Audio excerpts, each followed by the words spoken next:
आपके अपने progressive class में एक बार फिर से स्वागत करता हूं। तो विद्यार्थियों, आज हम कक्षा 9 के बहुपद 2.2 के प्रश्न तीसरे को हल करने वाले हैं। तो चलिए बिना समय गंवाए प्रश्न को हल करते हैं।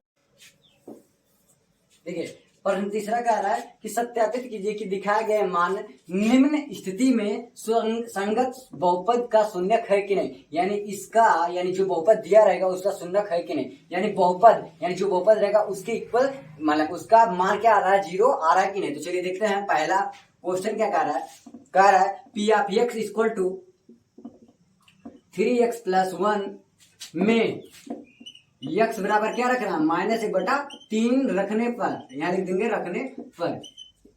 ठीक है, अब देखिए जहां आपको x दिखाई देता है, जहां पर आपको x दिखाई देगा वहां क्या कर देंगे, x का मान रख देंगे। तो x का मान क्या दिया है, -1/3। तो यहाँ क्या दे रहे हैं, पी आप x क्या रखेंगे 1/3। ठीक है, इतना समझ में आया। अब देखिए 3 दिया है, अभी x के आगे क्या छुपा है, गुणा छिपा है ना। तो यहाँ को गुणा लिखेंगे ना, यहाँ ऐसे कोष्टक बना देंगे। अब क्या लिखेंगे, -1/3 + 1। अब देखिए यहाँ लिखेंगे p -1/3 इक्वल टू, अब देखिए यहाँ गुणा छिपा होता है ना, कोष्टक के बाद कुछ भी अंक होता है तो वहां गुणा छिपा होता है। तो इसका गुणा ऊपर करेंगे तो क्या हो जाएगा, -3/3 + 1। ठीक है, अब देखिए p आप -1/3 बराबर 3 × 3। ठीक है, तो यहाँ जाएगा -1 + 1। ठीक है, अब यहाँ हो जाएगा p ऑफ -1/3 इक्वल टू -1 + 1 बराबर कितना होता है, 0। ठीक है, आपके पास 1 रुपया है और 1 रुपया किसी को दे दिए तो क्या हो जाएगा, वह 0 जाएगा, आपके पास कुछ रुपया नहीं बचेगा ना। ठीक है, तो लिखेंगे यह बहुपद,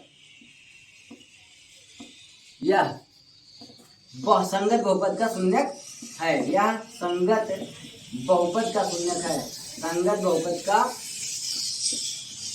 शून्यक है। ठीक है, शून्यक है।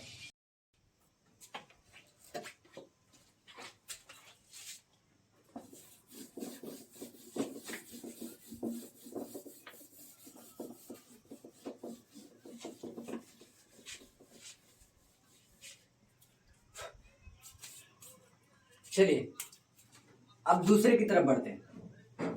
ठीक है, अब दूसरा क्या कह रहा है, पी ऑफ x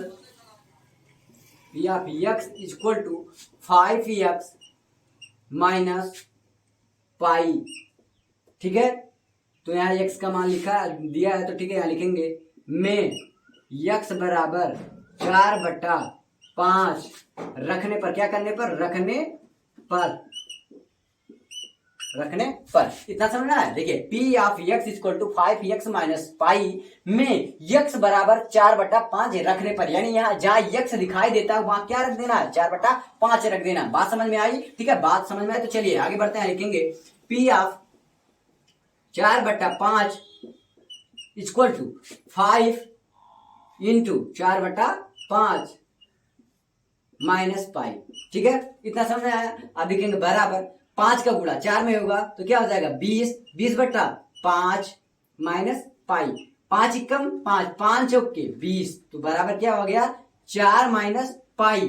ठीक है, 4 - पाई, बटे में 1 होगा तो बटे में 1 का कोई मायने होता ही नहीं है। ठीक है, तो यहाँ लिखेंगे पी ऑफ 4/5, हाँ लिखेंगे, यहाँ लिखेंगे यह संगत बहुपद का शून्यक नहीं है। लिखेंगे क्योंकि भैया इसका पी ऑफ x का मान क्या है, लिखेंगे p of x does not equal to 0, यानी पी ऑफ x 0 के बराबर नहीं है। ठीक है, पी ऑफ x 0 के बराबर नहीं होगा तो क्या होगा, वह शून्यक नहीं होगा। लिखेंगे यह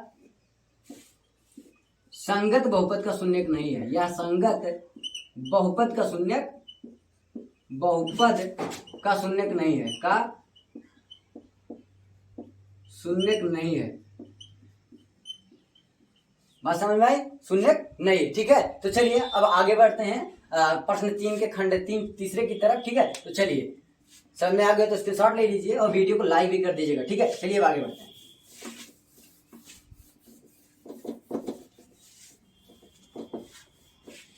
ठीक है, अब तीसरा क्या कह रहा है, तीसरा कह रहा p of x equal to x² - 1 में x बराबर क्या रखना है भाई, -1 रखने पर, क्या कर रखने पर, -1 रखने पर। ठीक है, -1 रखने पर। अब कुछ भी नहीं करना है, ध्यान से देखिएगा। -1 रखने पर, x बराबर -1 रखने पर तो क्या होगा कि जहां जहां आपको x दिखाई देता है वहां x बराबर -1 रख दीजिएगा। बात समझ में आया? ठीक है, यहाँ लिखेंगे p ऑफ -1, यहाँ x दिखा दिया तो -1 रखेंगे, बराबर x के जगह पे क्या रखेंगे, ब्रैकेट लगाएंगे, -1 लगा के स्क्वायर करेंगे -1। ठीक है, बात समझ में आई? p ऑफ -1 इक्वल टू मतलब होता है बराबर में। ठीक है, अब -1 का वर्ग, -1 गुणे -1 करेंगे तो क्या हो जाएगा, +1 होगा। तो प्लस लिखा नहीं जाता है, ठीक है, प्लस लिखा नहीं जाता तो 1 लिखेंगे, यहाँ हो गया 1 -1। बात समझ में आई? ठीक है, तो यहाँ लिखेंगे p ऑफ -1 इक्वल टू एक -1 इक्वल टू कितना हो जाएगा, 0। तो यहाँ लिखेंगे p of x equal to 0। अतः यह संगत बहुपद का शून्यक है, संगत बहुपद का शून्यक है, संगत बहुपद का शून्यक है। शून्यक का तात्पर्य समझ लीजिएगा, इसका क्या अर्थ होता है, शून्यक है। ठीक है, शून्यक का तात्पर्य समझ लीजिए, अगर p ऑफ x यानी जो यह p ऑफ x दिखाई दे रहा है वह इसके बराबर यानी इसका मान 0 होना चाहिए, तभी वह क्या होगा, शून्य होगा। बात समझ में आई? तो चलिए अब चौथे की तरफ बढ़ते हैं, बेटा इसको। ठीक है,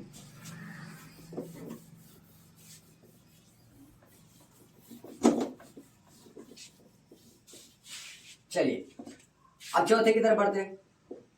चौथा कह रहा है p of x equal to कोष्टक में x+1 दूसरे कोष्टक में x-2 में क्या रखना है, क्या रख देंगे भैया, x बराबर -1 रखने पर, क्या रखने पर, -1 रखने पर।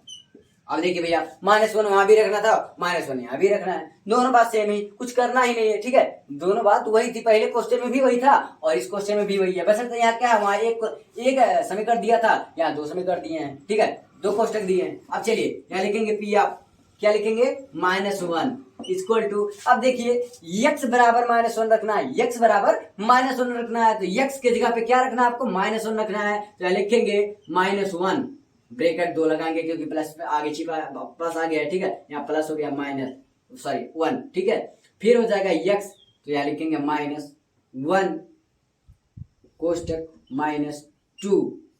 ठीक है, p ऑफ -1 इक्वल टू, अब देखिए -1 और +1 कितना हो जाएगा, 0 हो जाएगा, या 0 हो गया। बात समझ में आई, 0 हो गया। अब देखिए यहाँ गुणा छिपा है, ठीक है। अब बताइए -1 और -2 कितना हो जाएगा, -3 हो गया भैया। -1 और -2, आपके पास 1 रुपया कर्जा लिए ही है और 2 रुपया और ले लिए तो कितना हो गया, 3 रुपया कर्जा हो गया ना, तो -3 हो गया। अब लिखेंगे p ऑफ -1 इक्वल टू कितना हो गया, -3 का गुणा 0 में करेंगे तो कितना हो जाएगा, 0 हो जाएगा। ठीक है, तो यहाँ लिखेंगे p of x equal to 0। अतः यह क्या होगा, अतः यह संगत बहुपद का शून्यक है, संगत बहुपद का शून्यक है, बहुपद का शून्यक है। ठीक है, शून्यक है। बात समझ में आ गई? तो चलिए अब दूसरे मतलब 5वें क्वेश्चन की तरफ बढ़ते हैं। ठीक है,